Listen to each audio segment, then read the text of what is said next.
Чаплина, который называется «Молодость и старость». Прекрасные летние дни, спокойное черное море. Пароход перегружен людьми и кладью, палуба загромождена от кормы до бока. Плавание долгое, круговое.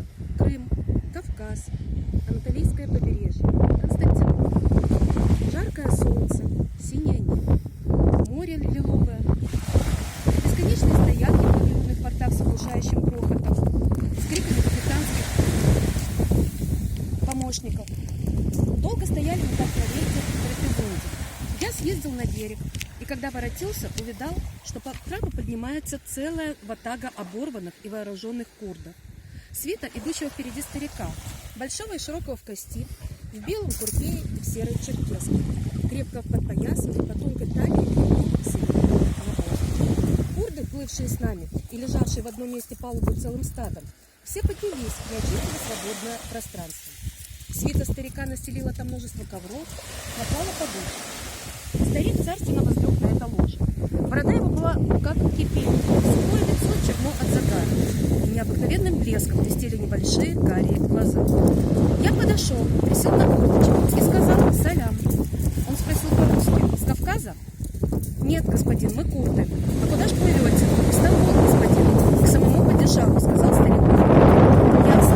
Падишаху везу благодарность, подарок. 7 нагая. 7 сыновей взял он у меня на войну, и всех, сколько было, они погибли. 7 раз падишах меня прославил». «Да», сказал один молодой красавец, Ифран, греческий черкес, вишневая дамасская феска, серый сюртук с белым жилетом, серые модные панталоны, застегнутые на пуговки рваные ботинки. «Такой старый и один остался», сказал он, качая головой. «Какой ты глупый», сказал он грозно. «Вот ты будешь старый, а я не старый, и никогда им не буду. Про обезьяну знаешь?» Красавец недоверчиво улыбнулся. «Какую обезьяну?» «Ну так вот послушай. Бог сотворил небо и землю. Ты ведь знаешь об этом?» «Да». «Потом Бог сотворил человека и сказал человеку: будешь ты, человек, жить 30 лет на свете.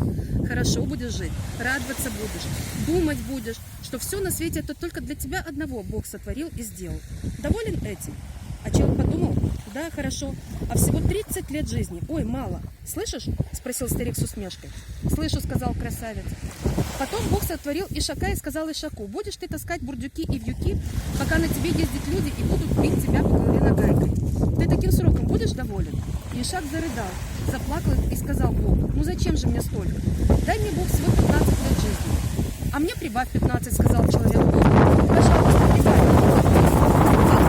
Сделал, согласился. И вышло у человека 45 лет жизни. «Правда человеку хорошо вышло?» спросил старик, взглянув на красавца. «Да, неплохо», ответил тот нерешительно, не понимая, к чему все это. Потом Бог сотворил собаку и тоже дал ей 30 лет жизни.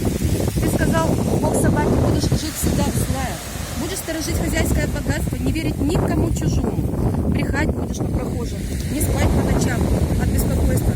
И знаешь, собака, она от этого даже забыла. Ой, да будет с меня и половиной такой жизни». И опять стал человек просить Бога: «Ну прибавь мне эту половину». Бог опять ему прибавил. «Сколько лет стало у человека?» «60, сказал красавец. Ну а потом сотворил Бог обезьяну, дал ей тоже 30 лет жизни и сказал, что будет она жить без труда и без заботы, только очень нехороша лицом будет. Ну, такая лысая, морщина, голые брови на лоб лезут. И все будет стараться, чтобы на нее глядели, а все будут смеяться». Красавец спросил: «Значит, и она отказалась, попросила себе только половину жизни?» «И она отказалась», сказал старик.